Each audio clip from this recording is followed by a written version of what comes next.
Galileo. Hello, everyone. Hi. Sorry for that. Welcome back to the Good, the Bad, and the Just Plain Standard podcast. Oh. Do you have a 20-minute expose about the development hell to read? No, I don't. No, I just know this film has been a production nightmare for 10 years. Yeah, I think a long it's time. been since 2010. It's been on the cards. From what I remember, it was like director on, director off, another director in, director out. Then Sacha Baron Cohen was in, then he was out, and then Ben Whishaw. Ben Whishaw as well was another one. And then finally we get here. I've read in so many places. Left because of creative differences, whatever that means. So it must have been a really tumultuous set. There's a brief clip, Sacha Baron Cohen on the Howard Stern show, basically saying that he thought the story ended with Freddie's death, with the pneumonia because of AIDS. And one of the members of Queen went on to say, it's like, yeah, and then the story is how the band survives and carries on after Freddie. And he's like, no, in my eyes, this is about Freddie Mercury. And then that's probably the creative differences he's talking about. Never specified who it is. Those that follow Queen. Or Mark Kermode. Or Mark Kermode, yes.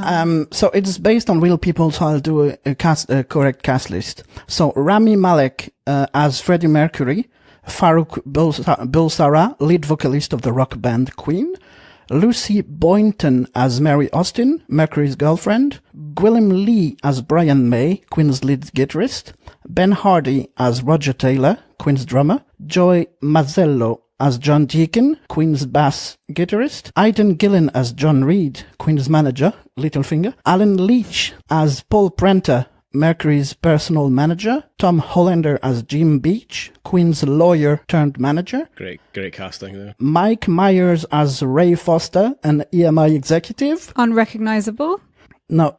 Ray Foster is based on a boss. People. Yeah, it's a mixture. Well, that's, I'll get into that when I'm done with it. Aaron McCusker as Jim Hutton, Mercury's boyfriend, Priya Blackburn as Kashmira Bulsara, Mercury's sister, Tim Plester as Roy Thomas Baker, Queen's studio engineer, and Dermot Murphy as Bob Geldof, Live Aid organizer. I have to say, He was nice. he was a great casting for Bob Geldof. For the 3 minutes to 5 minutes that Bob Geldof is in this, you're like, yeah, you're Bob Geldof. I remembered him as well, so it isn't about how many lines or how much screen time you have. Like, you know, if you're remembered, why not? Yeah. If I was a casting director, I would want to cast him. Yeah, I mean, in terms of people that are identical, so there's him, and also the guy playing John Deacon. If you look at the videos, it's the exact same guy. It's amazing. Yeah, definitely. Brian May's pretty good. The actor who plays John Deacon, he's in a lot of stuff. He's one of the roommates in The Social Network. Oh yeah. He's been in a lot of stuff. He's also one of the leads in the HBO show The Pacific, which he co-starred with Rami Malek. Oh, nice. So they've worked together. They have really nice scenes in The Pacific. Different from Band of Brothers, which the book it's based on is by the same writer. Right. But it's a different feel entirely to Band of Brothers. Sure. Well worth a watch. I would say it's well worth a watch. Okay. Freddie Mercury was born, so Farouk Bulsara. Bulsara in 1946 in Zanzibar to Parsi parents from India. After growing up in Zanzibar and then India, his family moved to Middlesex, England, in his late teens. Queen was formed in 70, and he died in 91 from bronchopneumonia, complication of AIDS. Mm-hmm. The dog that I lost all those years ago was called Farouk.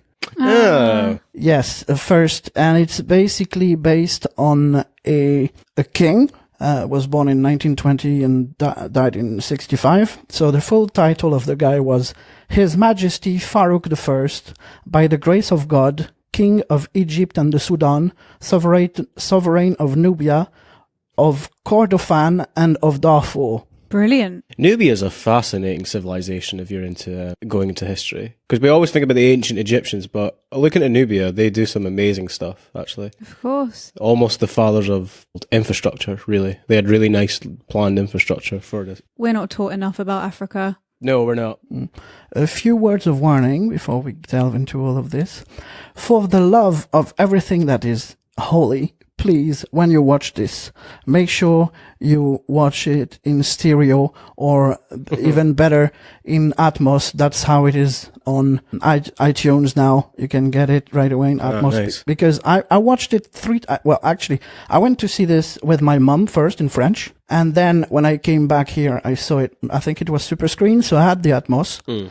The sound was weird with your thingy. I have I think it's Scal 9. It's a Sony playback monitor, essentially. It was bought as a Christmas present from my parents, thank you very much, as an aid for editing, to play it back like louder volumes. But I use it for the TV because with the right settings, it's a really nice piece of kit. That being said, if it's designed for Atmos, it's never going to get surround, because it's only one speaker. It's not two separate speakers. So yes, and that's why actually we watched it from 2 to 5, I think, so we have it, and there are also some very nice extra footage on iTunes US. All right, okay. And including, and it's the full 21 minutes live aid set with my the headphones you're currently wearing, Adam. And I had that, and it was incredible. I can imagine. I mean, let's start off with that end sequence then with the Live Aid concert. I mean, that sequence is phenomenal. The pains, I'm sure everyone has seen it on Twitter if you follow any kind of movie-related social media. The painstaking detail they've gone to recreate the footage. There is a famous clip that you can actually find anywhere if you type in Bohemian Rhapsody side by side, where it is the start of Radio Gaga to side by side with Rami Malek and Freddie Mercury doing it. And it's so accurate. It's unbelievable. It's painstakingly accurate. Yeah. It's funny, when I watched it the first time, so we have a thing on board Navy ships every morning. So everyone has to wake up at the same time. Yeah. So we have what we call it branle-bas, which is kind of wake up, but it's in music. I discovered that stereo thing. Loads of some Beatles songs also have the stereo thing. In that movie, the best example, that when at one point they were doing that song and you put some R's in the right, some R's on the left. You didn't get that when you watched it. Panning. Yes. The sound. Yeah, that was good. Yeah, sound panning. It's you can in sound engineering. And it's incredible to watch it in its old-fashioned sense, because you watch them record on tape, rewind the tape, re-record, whereas I learnt digitally thanks to Pro Tools and other softwares that I had at high school when I did sound engineering. Panning, essentially, we talked about this. Great example of us explaining that is in Baby Driver, where I say, like, you can hear, when Baby takes the earphone out, the music only comes out the speaker related to his ear. Sure. So it's a trick used for making things sound more.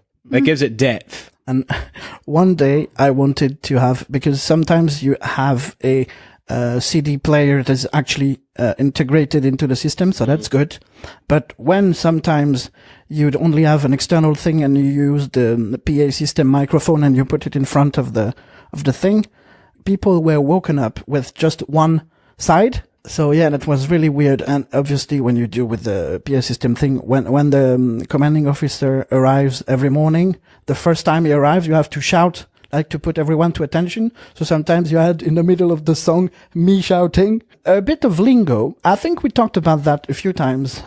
A phone book is used to be a large softcover book that was used to find the phone number before the internet kicked in. Was it a Yellow Pages? It didn't look like... It didn't look like a Yellow Pages, but it would have been a Yellow Pages, right? Yeah. I'm guessing. I mean, I think it's the only phone book that we've had. I remember Yellow Pages. Of course. I'm only 23 and I remember Yellow Pages in my childhood, just, Yeah, this was before the internet, so we're that generation where we remember a time before the internet.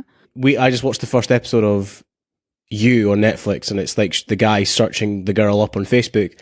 Where in real life in the 80s, and then before internet, you had to go to the book, look up, hope you got the surname to make it a bit easier, and go through every single name in the book until you found the number. I was a bit apprehensive going into this because of all the materials used. So basically, Rami Malek used dentures modeled after Freddie Mercury's teeth.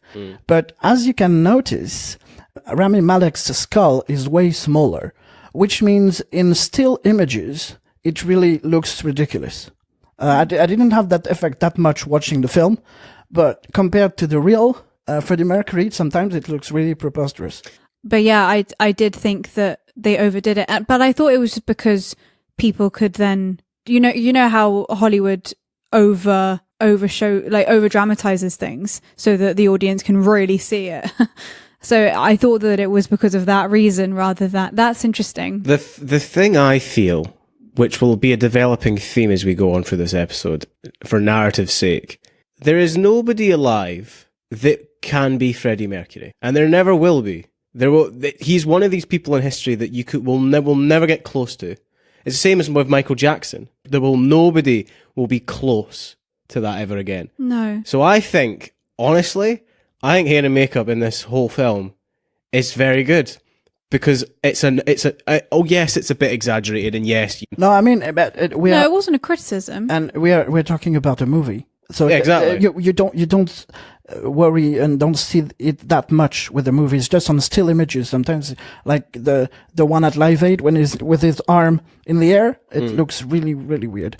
Mark Kermode and Simon Mayo in their podcast, they talked about Bohemian Rhapsody, and I listened to the two of them last night, actually. Yeah, and they got impressions or stuff from the audience that they read, emails. Yeah, they do a radio show on Radio 5. I think it's Fridays at 3.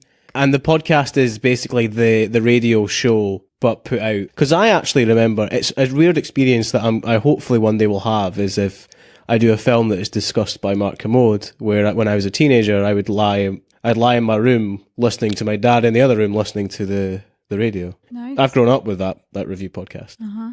Nice. And Simon Mayer reads the email, and he understood that many people, the criticism about the gay erasure from his life, pretty much. Mm-hmm. But that's not how he read the movie. That's not what it was about, which is something we talked about a few times. That's not what the movie's about, and how you read it. I think that was a nice thing about how he said it, not how he read the movie. So that was not about that anyway. One of the major criticisms, and I think that's a fair criticism actually, is the portrayal and representation of the gay community in this film. We don't really spend a lot of time with the gay community in this film. Well, I think we also have to remember that even though, yes, it's called Bohemian Rhapsody, this is totally focused on Freddie Mercury. Something that I think is more probably the problem is not about the focus on the gay community. It's more about, because it's so focused on Freddie Mercury, every single other character is sort of one-faceted, as much as, yes, of course, the gay community is then seen as like, oh, we're just... a scene that looks like it's filmed in Bergheim. Yeah. I don't think the story knows what it wants to tell. But that's probably because of creative differences for the whole thing, because there were some people that wanted this to be like R-rated and totally Freddie Mercury and like his sexuality, and was it fluid, was he gay, was he bisexual, etc. Kind of like tell all. Is it PG Hollywood? You're right. I mean, the Freddie Mercury movie is still not out. And I don't know if we'll ever see that because of how the royalties of Queen work, that Freddie Mercury is part of Queen. So therefore it's like a Queen brand. I hope one day we do get a movie that talks about the difficulties that Freddie Mercury had in his life, because bit more than I would. That's a story I'd like to hear, especially with someone in that much of a limelight. Even a film like that, there's only a couple of people in history you could do that with. You could do it with Freddie Mercury. I'd quite like to see a Rock Hudson movie dealing with that. As in because he was gay? Well, yes, and because he was this Hollywood hunk desired by women everywhere, and he's in this movie, people will flock to see it. I would quite like to see a movie that does address that. Well, with a real person, because there are examples of that. We talked about in Behind the Candelabra. Behind the Candelabra. I don't know if I'm surprised or not that there isn't a lot of homosexuality in this film, because Behind the Candelabra, I read a quote from the directors and on the production side of Behind the Candelabra saying the major Hollywood studios said it's too gay. We can't make this. Yeah. I remember reading that quote. I'm like, am I surprised that the homosexuality is kind of taken out of this film? No. Am I disappointed? Yes, because of how much Call Me By Your Name was a very successful and elegantly handled film, in my opinion. So I think it can be told.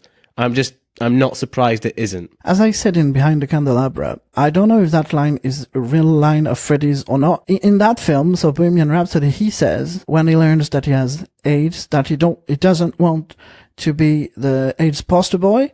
I don't know how it happened in real life, but in the movie, he doesn't. So that's a good testament to that line that he has at some point. Well, he doesn't. I don't know. Freddie Mercury didn't tell the band. He didn't tell anybody. Well, Jim Hutton is the source that we have for a lot of. It didn't know. It didn't know before Live Aid. Yes, of course. Yeah. Yeah. Well, that's. I think that's another artistic difference. license. Yeah. It's a dramatization. They obviously wanted Live Aid because it was a huge concert and it was so successful. They wanted it to also be like a goodbye from Freddie Mercury because the whole of Queen knew and he knew. And he just told them a week before they were supposed to start Live Aid. And that's totally dramatized because they don't actually know. They think that it wasn't until after Live Aid that he even knew that he had AIDS. No, he doesn't know till about 86. Yeah, the thing is, yeah, that's the year later. It was not based on the book, but it was based on the life of a real person.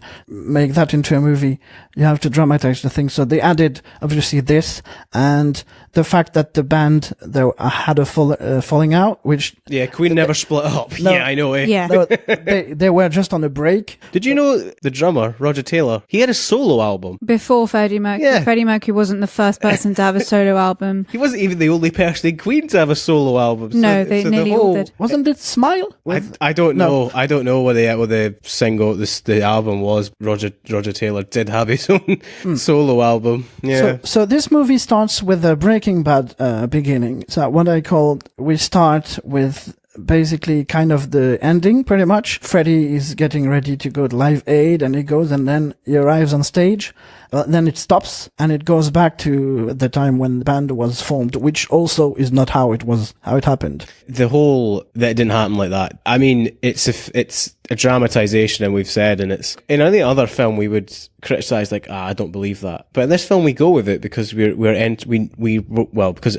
it's Queen, and we know that we're going to be entertained by good music. So you come into this film ready to be entertained. I think I talked about this in another episode, the fact that when you go to a live concert or see something in the cinema, it's a different atmosphere to when you watch it at home on the TV because it's a different environment. So in this sense, for an environment set by a film, the way it opens is very clever because it reminds you, it's like, oh yeah, there's going to be a great concert at the end of this. This is coming. Yeah, they set you up to know that you're going to get the Live Aid concert, and therefore you go with everything because you're excited. Sure. Just like the RV that is in the first Breaking Bad episode, like half naked with the gun, and then stops. And it's a clever way of hooking you in because you know that that's always coming. So you know either, oh God, this is going to go really badly. When is a twist going to happen? Or, oh God, I cannot wait until the Live Aid concert because that's coming. Quite a lot of the critical response has been about how it dramatizes it so much that there are a lot of things that are glossed over and made to look like, a great story structure. And actually lots of things weren't happening in that way. It actually is interesting because this opens up that conversation of, if you're talking about something that, happened, is it just a film? Can you just enjoy it? Or do you have to be super... Because, we're probably going to talk about this with Mary Queen of Scots because quite a lot of the film doesn't actually happen or is totally dramatized. And it's the same thing with this. I don't really mind that a lot of it didn't happen or is kind of glossed over. Well, it's the same way. I haven't seen the non-musical version of Les Mis. I know Yann has. Where Les Mis is heavily based and written about a real time period to the extent that the novel is so long. Yeah. Because Victor Hugo, it's almost it's a time capsule of that period of France. Am I right? I'm right in saying that, Yann? You're reading the book, so. Yeah, and there's some kind of not really fourth wall breaking, but there is some historian parts in there. Yeah, sure. So what I mean is that apply the opposite, where we're looking at a fictional version of real life. We're telling a real story in this one and adding fictional elements. When we look at Les Mis and go, it's just a piece of fiction, and we don't mind, even though it's based in real events, because it's not real people, obviously, but probably written about real people with the barricades and the people that would exist, but aren't necessarily real people. But I mean, so the second or the third, I think, director that comes on actually says in interviews, like, guys, this is a film, not a documentary. That's true as well. Yeah. So I think there are some people that go to the cinema, and if they know that it happened in real life, they do want to see the real thing. But are they really going to be as entertained? So that's the kind of weird ball game you kind of have to play, that like you might not be as entertained. In my opinion here, because it is Queen, because it is Freddie Mercury, you can do one of two things. You can aim to please just the Queen fans. Pinpoint accuracy to everything happening straight down the middle. I.e., which happens in the film. The chronology of songs written are in the right order. Albums come out at the right time. Almost documentary-esque. Bam, bam, bam, bam, bam, bam, bam. Everything right with a bit of flair because it's a film, doing stuff creative. Or you go with the film's approach of going, we know the story of Freddie Mercury, let's tell it, and almost appeal to more people or to even the director, because I think this is important. This film probably will have no resemblance to what the first iteration of the project looked like 10 years ago. Well, it's made by two directors, essentially. It's true to whatever their vision was. It's not true to what necessarily Brian May or Roger Taylor might. It's funny because, so there is a nice nod. So obviously you see the fictional EMI executive is played by Mike Myers, who, in a way, in a certain time, popularized Bohemian Rhapsody with Wayne's World. And there's a nice, an inside joke in there. There's no way youngsters will bang their head to the... I didn't even notice that. That's awesome. Great. That's so true. That's awesome. Excellent. So we had a music month last year. I don't know if I asked already. I think I did. What your concert goer experience was? Well, I've got a fun story to tell you. My mother and my father both went to Queen live at Dundee in 75 or 76. I phoned them last night to confirm this. My dad couldn't remember the year, but he said Bohemian Rhapsody was #1 at Christmas. And it was after that. So they believe it was either Night at the Opera tour or the Bohemian Rhapsody tour. They can't pinpoint exactly, but it's most likely a Night at the Opera. They did not go together. They did not know each other in 1975 or 76. But they were at the same concert. That's really nice. I know, it's amazing to hear your parents' story about how they actually went to these amazing concerts and see these legends play. But I mean, we'll probably have the same with our children and grandchildren, like there will be bands out there that we'll see at King Tut's or... I mean, I saw Busted. Yeah, you did, exactly. I saw Busted. Busted was my first concert where I think McFly was support. Oh, really? That's really weird. It's weird to think. I said, that can't be true. But my dad said, no, I think that was true. I don't know if that works.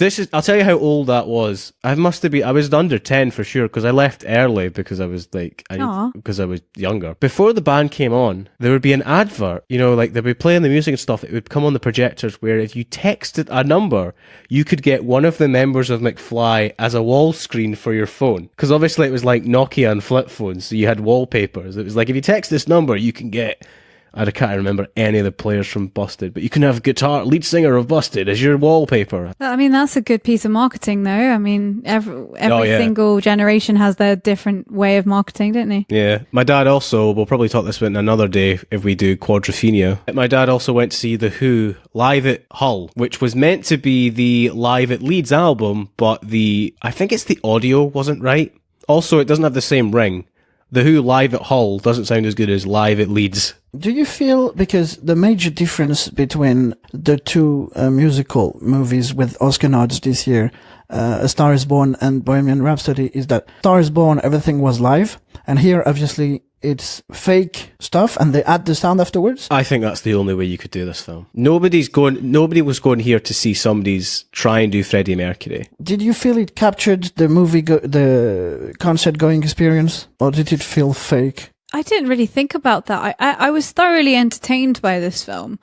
I've read some reviews and they talk about how this film is a template on how you would do a film on a legend like Freddie Mercury, or a legendary band like Queen, which I thought was interesting. It kind of ticked the boxes that it needed to tick. The problem is, of course, if you want to win awards, you might need to do that, as harsh as that sounds. But then I thought it was interesting because creative differences throughout the film. Because of this, there were some people that wanted to do, I think Sacha Baron Cohen was one of them. He wanted to do something that was R-rated. I was really entertained, and maybe it's because I allowed myself to. If you're going into, you're a huge Queen fan and you want to hear the music again, I think this is a good film to go with, but I think you might need to watch something else, because this is also dramatized and it's a film in terms of you are watching an actor play Queen and Freddie Mercury, you know, like you're not watching Queen. And I heard that Rami Malek did go to piano lessons and singing lessons. He had to learn how to sing and speak with the teeth in. I think also some of it is his voice, but they also edited in bits of Freddie Mercury. So I think it's like an amalgamation of quite a few things. Is it accurate to concert going experiences? Does it capture that? I think it does. Look, that's what you went to Queen for, right? Well, yeah, exactly. When I heard my parents went to Queen, I'm like, I didn't go, oh, you saw Queen. I went, you saw Freddie Mercury sing. You know what I mean? A beautiful voice. The thing, Bohemian Rhapsody, Imagine, Wish You Were Here, all these great songs, that Wonderwall, all these songs that are infinitely covered. Infinitely. I don't understand why. I don't find people doing Bohemian Rhapsody on YouTube or whatever entertaining, because it's Freddie. There will never be a more defined version of that song. Yeah. Ever. Yeah, it's bits of Rami Malek, it's bits of this, but mainly over the top is Freddie Mercury. It's absolutely the right decision. Absolutely the right decision. Look at the storm they kicked up about Russell Crowe as Javert, and everyone went, he can't sing, why the hell is he in it? That's the choice. You either get a good actor like Rami Malek and do a bit of him and dub with Freddie, or you get an average actor but can sing like Freddie Mercury and put his voice in. You'll please nobody. It has to be Freddie Mercury as the vocals, I think. So I think quite a lot of films, creative... Why do I keep saying creative? Casting directors will look at people that look like the person rather than the skills that they have, and then they'll just pay for them to have piano, movement, singing lessons, and then they can edit around it, and they'll sort of, but just as long as you look a little bit like the person that they're portraying. That is seemingly, and every single time, the most important thing that especially in Hollywood films, that they will focus on. And I think you see that in Les Mis, you see that in La La Land, because they wanted that look. Both of those people are not dancers and they're not singers, but they're chosen because they have a certain look that they're looking for. So I think this is definitely connected to Rami Malek looks a bit like Freddie Mercury. That's kind of the end all. And it's only that in its performance as well. I mean, say what you like about La La Land dancing and singing and whatever, the performances of Emma Stone and Ryan Gosling, they are good in it. Yeah, of course. And their acting is there, which is the most important thing about this film as well. It's a movie about the life. It's not a Queen musical. If you want a Queen musical, go to We Will Rock You. Yeah. We need the performance. We need the acting. I can't remember the actor's name, but in Shine, the line between being an actor and being the real person, the line you walk between imitation and performance. James Dean's a good example. I think I used James Dean as this example. If you look at a lot of these performances, there's a lot of people trying to do the James Dean slouch and the sort of drawl that he has and all of that. Whereas you look at something like this, you see Rami Malek and you see Freddie, and it's a bit of both. And I think that's the line you have to walk with. In that film I talked about, I didn't necessarily believe Anne Hathaway all the time because it's Anne Hathaway. In this sense, it's more difficult because you've got an actor that you know and you've got a real life person that you know. So you're looking for both. That's interesting. And I think Rami Malek walked that line so well that it's a bit of both. Like, it's his version of Freddie, but there is enough of Freddie in there you never go, I don't believe you. Well, yeah, that's why when Rami Malek won the BAFTA for Best Actor, he talks about how, thank you so much to the British public for allowing me to show one of your legends, because I know how important they are to you. And that's probably what he was trying to portray, that like this was a real person, he's a legend, especially to British people. I need to walk that tightrope, and that's tough. The one thing that I will say, is that in every single review and every single time that I've heard someone speak about it, Rami Malek was outstanding again and again and again and again. His performance was incredible. And I will say that he definitely deserved that BAFTA. Yeah. I think it was an incredible performance, especially because this was a real person. And the recreating of Live Aid was impressive. Yeah, it must have taken so much choreography. Kudos to the prop master, because usually in movies when you see phone numbers, there's always 555 in front. So we're sure that nobody's by accident being called. The one they use when Freddie is looking for Jim Hutton has normal numbers, so I guess it's actually yellow pages from the time that were used in the movie. That's interesting. That's a nice sourcing if they got that. Yeah, that's a nice touch.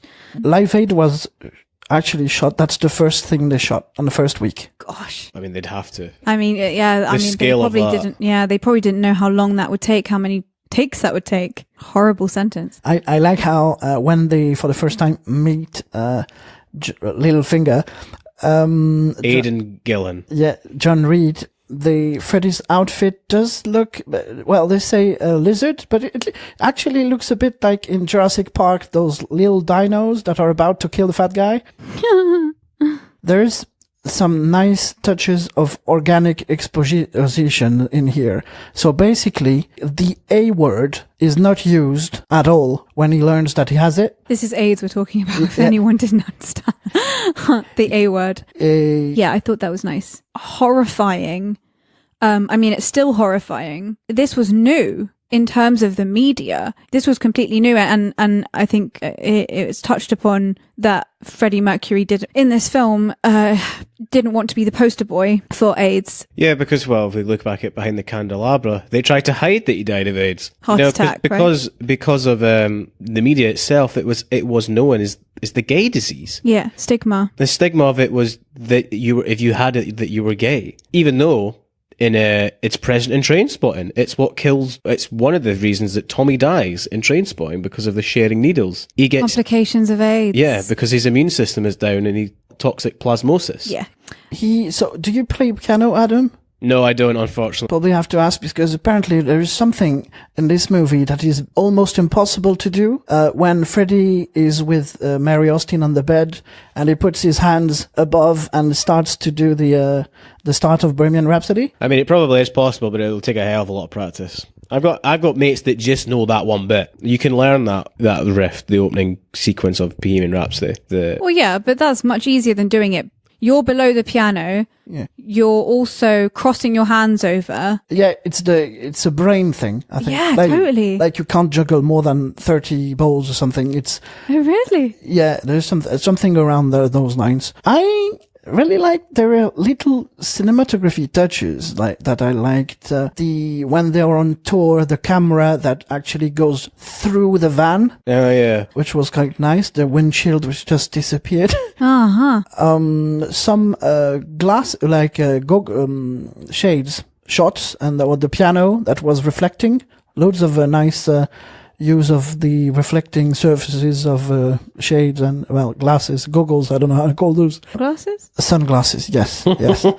They call them, well, shades in that thing you do, but anyway. It's American shades, yeah. Okay. Also, interesting creative editing transitions when they are actually, because this movie is also makes us discover how the songs were created, and it goes from either one of the songs was Another One Bites the Dust was going from the rehearsal space to the stage for a few seconds. Oh yeah, that's beautiful. Mm-hmm. The clapping. No, We Will Rock You was this one. Yeah. Sorry. Yes. Another One Bite the Dust was the other one between the Queer Club and the rehearsal room. In Isolani, Paul told how he hates bad logic in movie. I could not help but see how Mary Austin was not at all wet. The rain was, I wonder how they filmed this scene, because the rain was everywhere, but she was just wet. And when the taxi at the end, she was about to leave and Freddie came. All right, Cinema Sins. Yeah.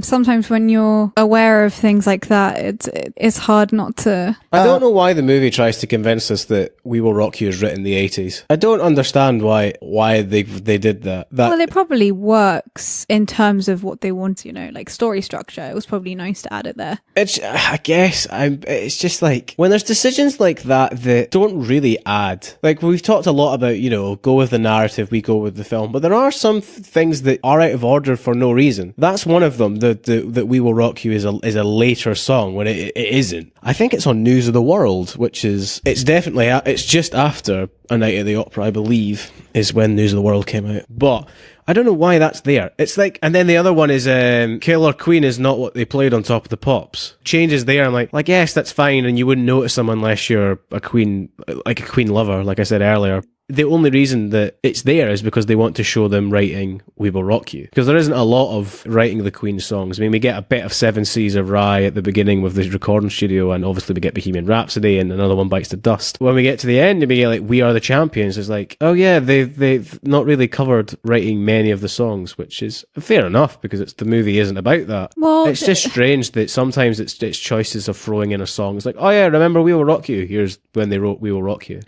I thought it was actually quite clever. The moments that they chose to put a song in, it actually made you excited on when actually, if you look through the set list of quite a lot of their concerts around certain times, quite a lot of those songs that you were talking about that was in, what was it? The Night of the Opera is one of their concerts. Yes. Is that what it's called? A Night of the Opera. Quite a lot of those songs you will never know if you are not a huge Queen's fan. So it's interesting that they only showed the songs that were really, really popular. Well, you're still excited because of course you know all the songs, and it was a nice way of, Freddie Mercury is late again. Brian May's like, look, I'm going to get in between you two because you're fighting between Freddie Mercury and the drummer, and then Deaky, he just plays the riff, Another One Bites the Dust. That sounds really good. And it was just a really nice way of bringing the song into the fact that the band is breaking up. Do you know what I mean? Like there are so many things that they kind of link together through a song. I get what you're saying, but to me, I feel that it's lazy. It's a lazy. Well, it's a template of how to show an biopic, either way, of a legendary band. I totally agree with what a lot of people are saying, that I don't know if it was lazy or if it was just a really easy way of showing Freddie Mercury's life in those. Well, what I mean before, I think it's lazy because it's like, oh yeah, remember it's Queen, and like getting the audience excited if the film's had a bit of a lull. If I'm not mistaken, that scene comes after he kicks out Aidan Gillen's character from the car, and it's around that section where he's like partying and whatever, and it's kind of like we're losing the way of Queen. We're writing We Will Rock You. Oh yeah, here's Another One Bites the Dust. The film doesn't know what story it's telling in some aspects. If they had committed to the Freddie Mercury story and had the overarching story of like where where tension would be and wherever, like to bring the audience, to get the audience invested, to me it feels like a really cheap way of getting the audience back if the film slipped. No, that I agree with. I think that's why I'm saying lazy, because it's like, oh, here's a scene to get everyone back in. It's like, okay, now we can keep going. It's like, I agree with you in the sense that they don't know which story they're telling, because in that way they're like, okay, let's bring it back to Queen, when actually they really want to talk about Freddie Mercury the whole time. What's interesting is that they wanted to keep it PG as well, so that it's only hinted that he has sex with all these men. It's hinted that he takes drugs. It's hinted that he's an alcoholic. It's hinted that he's an asshole to everyone. I mean, I know that there are moments where he is, but it's always hinted that he's doing all these things, like, oh, are you high again? And it's like, when was he ever on drugs? Like, I don't. He takes a pill in one scene. Yeah, but that could have been aspirin, for God's sake. Even though there have been films before when that's been quite a clever way of not throwing it in your face, but I felt like this was a little bit like they just chucked that in so that they could keep it a PG rating. They could keep it a BAFTA and Oscar nominee film, show that he had issues with alcohol, drugs, and sex, and he was gay. The problem is that they want to keep it as marketable as possible. Exactly. In Britain, this is a 12A, which is slap bang in the middle of where you want to be. Also, you can be younger than 12 to get into a 12A, as long as you're Guardian. Yes, exactly. America, I think that's called PG-13. PG-13 is their version of what we have is a 12A. And make sure everybody can see this, make as much money as possible in that idea, because the certification board, it's difficult because you look at, you're right, and because we watch enough films, it's really clear that I can almost guess that the BBFC says implied drug taking probably will be the phrase or implied sexual, mild sexual references. Phrases like that make you a 12A. I think somebody once said you get one F-bomb. Sure. You can say it once, but if you say it twice, you're a 15. It's well, of course it is, because it's a board of certification. It is heavily regulated. In that sense, there is a compromise.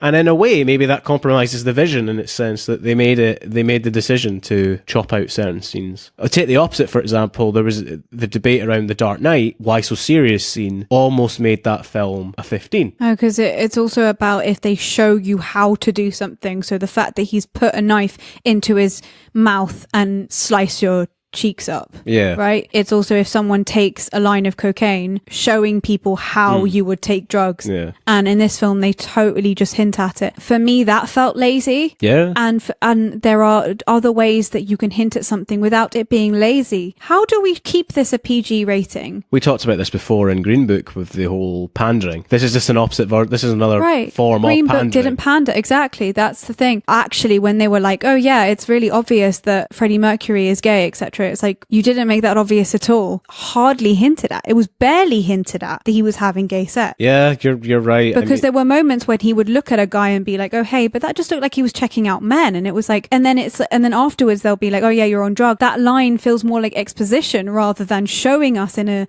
underlying way. Do you know what I mean? Yeah. So I think that is quite lazy. This film was hugely entertaining, though, I have to say. Oh yeah, absolutely. We're talking about this because we're not watching it. We're being harsh. This is the thing with discussing movies when you're taken with an experience, right? You can have the best meals that you'll ever have in your life are an experience, but you might not necessarily remember what the meal tasted like, but you'll remember that night. It's the same with this film. It's a highly entertaining ride. Or even roller coaster. Roller coaster is a better example than food, because food's you enjoy a roller coaster when you're on it, but if you sat and went, oh, I don't really know why it went up at this point, and maybe there shouldn't have been a corkscrew there, or it was lazy just to have one loop-de-loop or whatever. Sure. There are some films that you don't necessarily have to analyse. This is one of them. This is a highly entertaining movie. I could watch again and again and again, enjoy it thoroughly each time, but looking at it on a deeper level, there are some filmmaking choices, and their choices, I wish you'd been a bit braver. It's not necessarily we're saying this is bad, we're wishing that we had a more, I want to say, provocative. I think maybe make a 15 or 18 version of Queen. Also, why was it called Bohemian Rhapsody? I think that was a way of hooking you in, because as Adam was saying, as soon as we watched it, like, oh, we've already got to the fact that they're writing it and it's a 2-hour film. Yeah. What else are they going to do? Because it's already been written and it's already been told that, like, oh, actually this isn't going well. One of the last few things that it talks about, obviously it says that Freddie Mercury died of complications of AIDS when he was 45. Oh yeah, then there was a re-release of Bohemian Rhapsody, and that's only in writing at the end in the credits. So it's kind of like, oh, okay, so that was kind of a way that you got away with only talking about Bohemian Rhapsody in like 40 minutes into the film. It's the 40-minute mark, and we're in the studio writing Bohemian Rhapsody, and we're doing all the long takes and stuff. I'm like, wait a minute, what? We're 40 minutes in. It's a way of hooking in an audience, because everyone knows that song, don't they? There's a very weird pacing issue in this film where we get to we release Bohemian Rhapsody. The film says that Bohemian Rhapsody it's implied that it's not well received. Yeah, it was really badly received. It wasn't necessarily badly received. It's I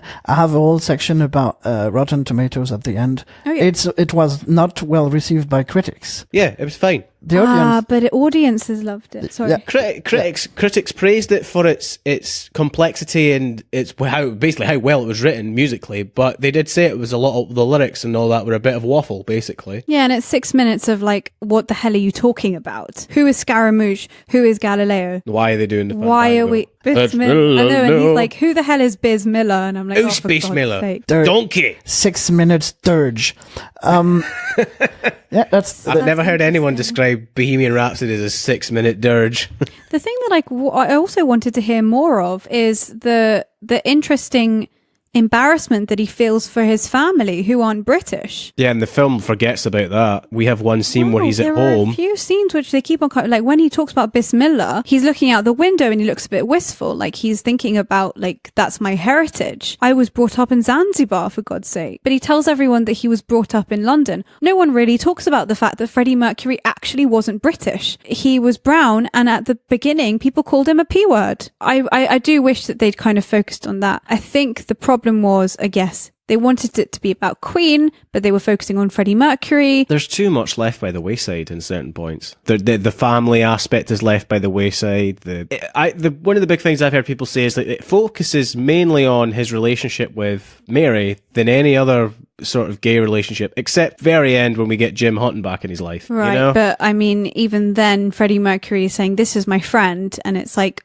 hinted at. I mean, I don't know if Freddie Mercury was openly gay with him, but I'm sure he was. But it was, again, hinted at. So in the last 20 minutes, we talked mostly about songs that were actually being created. The way they were added in the soundtrack, I think there was nice. The fact that they had Who Wants to Live Forever when he discovers he has AIDS Sure. was quite nice. So they used, for the Live Aid scene, they used 300 extras. They transformed them into 70,000 using what they call brighting. They film people moving and all the 300 people moving, and then they have different outfits. Everything is added afterwards. I'm currently using a Shure SM7B studio microphone. It is premiering for this episode. You see it when they are about to record Bohemian Rhapsody.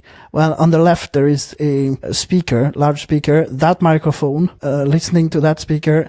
Was it Brian May? Yeah, on the background. Hello to the new microphone. A bit of erratum in, of all films, Assassin's Creed Odyssey. In this film, they overdub quite a few times on the tape for Bohemian Rhapsody. What we talked about in Assassin's Creed Odyssey, we talked about reusing film, which is entirely preposterous. You can't reuse film. You reuse tape.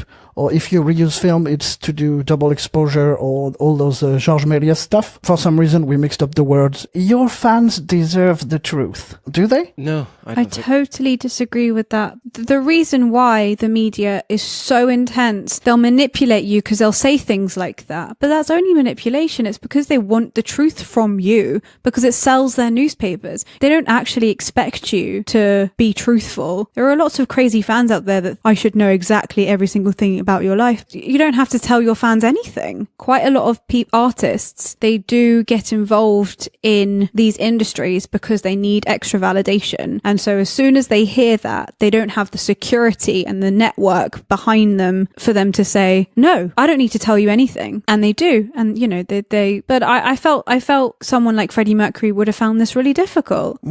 I had a cold last night, if anyone is interested. Oh, he said cocaine. He said coke. No, a cold. I thought he said I had coke last night. Yeah, I thought it was interesting to bring that in the episode because I watched it with subtitles. All right, okay. And it says a cold? Yes. But subtitles are sometimes wrong. Do you think they got it wrong? No, I got the cold the very first time I watched it. But because of the sound, that wasn't ideal when you watched it, probably. Language corner for a second. When Freddie says, I think I'm bisexual, Mary Austin says, Freddie, you're gay. In French, so I think it's quite a derogatory term. The version of French is homo. I think in Britain and America, if you say you're a homo, it's derogatory. It's never in a positive light. No, anyway. I've never heard it used in a positive. I think it's because it's derogatory because it's like because you get that a lot, don't you? Well, look at the P word. This is said a few times in the film. It's interesting. It's still, again, the cultural differences because homo is obviously short of homosexual, but because we have a way more offensive word. Okay. Which you have for cigarettes here. Yeah, actually. Yeah. Which was used a lot in this film, right? So people didn't like this man, first off. I also discovered the Bolivian marching powder. Paul, at some point, talks about marching powder at the party with dwarves and stuff, which is like cocaine. Euphemism. So Bull Rap wasn't well received by critics, but loved by the audience. This, the original song, right? The budget for this movie was between $50 and $55 million. Well, it got $844.9 million. Not bad. Wow. Now, I'll talk about the tomato meter dilemma. In one of our recent episodes, Paul talked about a tomato meter percentage. I'll start using that. Actually, the percentage is not enough. Bohemian Rhapsody has a tomato meter score of 61%, based on 353 reviews. Fresh to 217, and rotten 136. which gives you a 6.1 out of 10, which works this time. Audience score 88%, average rating 4.4 out of 5, out of 18. More than 18,000 users. On the other end, Venom, tomato meter, 29%. Out of 305 reviews, fresh 88, rotten 217, but that's 4.4 out of 10. 4.4 out of 10 is not 29%. Audience score 84%, or 4.2 out of 36,000. Basically, it's the percentage of the tomato meter doesn't mean anything. There is a nice real life stuff. So I think when the actual Live Aid happened, in the video, there is also an evening bit. At some point, the technicians are talking over Freddie Mercury because they're not aware. Oh dear. Can we briefly go back on the Rotten Tomatoes thing? Well, at the beginning we were a review podcast and we became a discussion podcast. A numbers games for reviewing things. I don't really like numbering things. That's why we're good, bad, or just plain standard. Like, it doesn't. You have varying realms of how good or how bad you are. When you've got numbers, that means different things to different people, right? Making a movie is an equation. All of the aspects of a film add together to give you a number. When you watch a film, you can find something that you super relate to, and yeah. It's a business, though. That's how businesses work. Well, Rotten Tomatoes thing is, it's like Metacritic. It's the same idea as like professional reviewers and then audience reviews. It can be fixed. I mean, look at Insatiable. If you Google Insatiable Rotten Tomatoes, you'll get this whole story about faking reviews to make it higher score. If you're going to go and see a movie, go and see a movie because you want to go and see it, not because you're like, it's got a amazing Rotten Tomatoes score. It's why lots of people went to see the Emoji Movie, because it had a terrible Rotten Tomatoes review. That's my point, is the tomato meter score doesn't mean anything. Yeah, exactly. That's the number afterwards, like the number of stars, which is a better indication. I guarantee you this, if a review has stars, nobody reads the review, they go straight to the star rating, read the summary, and then go walk away. Yeah. If you give somebody the answer to if you out of the gate show somebody what you think about it, they're not going to stick around to read your opinion. I just feel that star ratings, it's to sell the movie. I like podcasts and discussions when you sit down with people and talk about what you like. Bohemian Rhapsody, it's a 5-star movie. Let's talk about it. How many of you listening would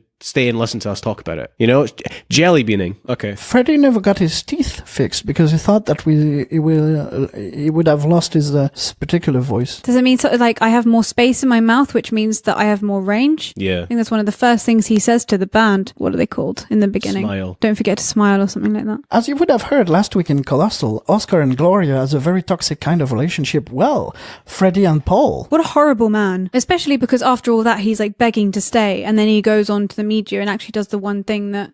Adam, you said so. Obviously, the whole concert was eclipsed by Queen, but you said that Phil Collins he flew, there was something? Yeah, so there are two things you know about Live Aid. The scale of it, if you say Live Aid to somebody, they go, the Queen concert, because that's how big that performance was, and how Phil Collins performed in London, I believe it's London, then took Concorde, flew to America, and performed later on with Led Zeppelin. Basically bending space and time to get across to play in the same day is eclipsed by the quality and amazingness that was Queen. There you go, that's a performance for you. I would say as well, this film does make you want to go back and know everything about Queen. I mean, Rami Malek talks about how he's a huge Queen fan, but it just made him realize again how unbelievably amazing these people were. Yeah. And Freddie Mercury was. It's such a shame we lost him so young. Rami Malek, a crazy cat guy now. Oh yeah, I'm a huge cat fan. It's funny, I used to hate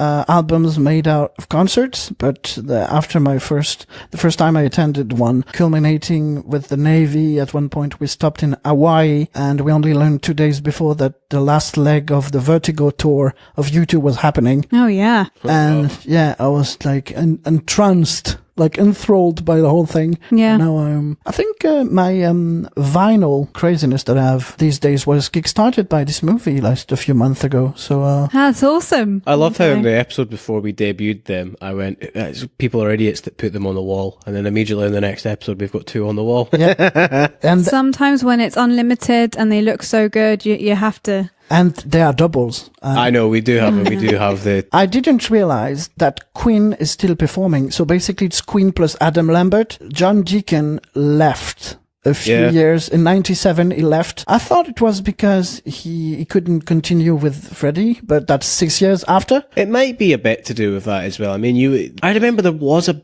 big concert. I don't know when it was though, but it was like multiple people came on and did Freddie stuff. The Mercury Phoenix Trust? I believe, yeah. They started with a huge concert. It might be that. To actually create the foundation. I mean... okay, is that to raise awareness and money for AIDS? The logo you see at the end. I mean, it's awesome. Loads of bands carry on without. Led Zeppelin performed again after John Bonham, but at the time... that was it. You know, after John went, that's it. And they only came back, they only appeared. Do you remember when Led Zeppelin played? It was huge. You couldn't get tickets. I wouldn't be surprised. It was phenomenal. I've got the DVD of the concert. It's a great concert. Yeah, I mean, Paul McCartney still plays, and he'll always play Beatles songs. Yeah. Of course, he did other stuff too.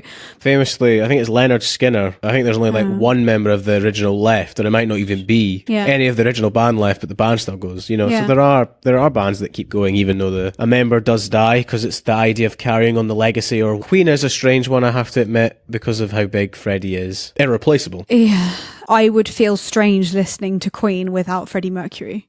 Yeah. Because actually what was nice about this film is that it did talk about how it wasn't always Freddie Mercury with the ideas. The things that we, connect Queen to were not Freddie Mercury at all. Looking at you, Adam Levine. Well, Maroon 5 isn't good anymore. You have to look at that, but when they were actually Maroon 5. Yeah, they quit. That's different. It's not that they stopped becoming Maroon 5. It was just that their lead singer got more notoriety. Because he's good looking and he's, Nobody said Maroon 5 were the halftime show this year. It was not Maroon 5. It was Adam Levine. I liked how the movie starts with a enhanced 20th Century Fox logo. And for my 40th in April in a few months, if anyone wants to buy me the Queen Studio Collection vinyl box set, well, it's only available on secondhand, and it's around $1,300. My parents have 2 LPs left. They kept 2. My dad's is a Led Zeppelin one, I believe, and my mum's is a Queen one, I believe. Before we end, Anouk asked me yesterday, because we had the debate. I've had the debate with somebody else recently. Anouk asked me, what's the best song ever written then? Because she asked me, do you think Bohemian Rhapsody is the best song ever written? Well, a lot of people would say Bohemian Rhapsody is definitely in the top 10 or top 5. I agree, top 10. My personal one, because I thought about it, the best song ever written, Baba O'Reilly by The Who. I think that's a very well written song. And that's your opinion anyway, just like mine was that the editing of Colossal was impeccable. Oh, yes, exactly. Adam disagreed. It was just that scene in the bar where it's the quick back and forth. I thought that was terrible. Jarring, It was too jarring for me. Anouk, Yann, was Bohemian Rhapsody good, bad, or just plain standard? Yann? I think it was good. A flair of efficient. The goal, the filmmakers were to make you hyped for anything Queen again. That worked a lot for me. Anouk? Good as well. Lazy, but extremely entertaining. I would say good, and the flair of Figaro.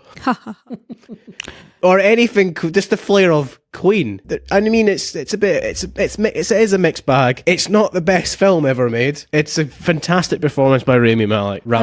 Definitely. And it's a very entertaining ride. Flair, feel good. The time you hear this, we'll know what the Oscars are, but still don't know if he actually got the Oscar. He has the BAFTA, Rami Malek, and as we're supposed to be watching more episodes, more Oscar movies, we'll probably do a 10-minute Oscar thing. The Favorite is now available on iTunes US, so we have it here just in case. Awesome. And Mary should be around in a few days also. Cool. Awesome, yeah. All right. So thank you again for listening. Cheers. Thank you, guys. We were Adam, Anouk, and Yann. Cheerio, cheerio.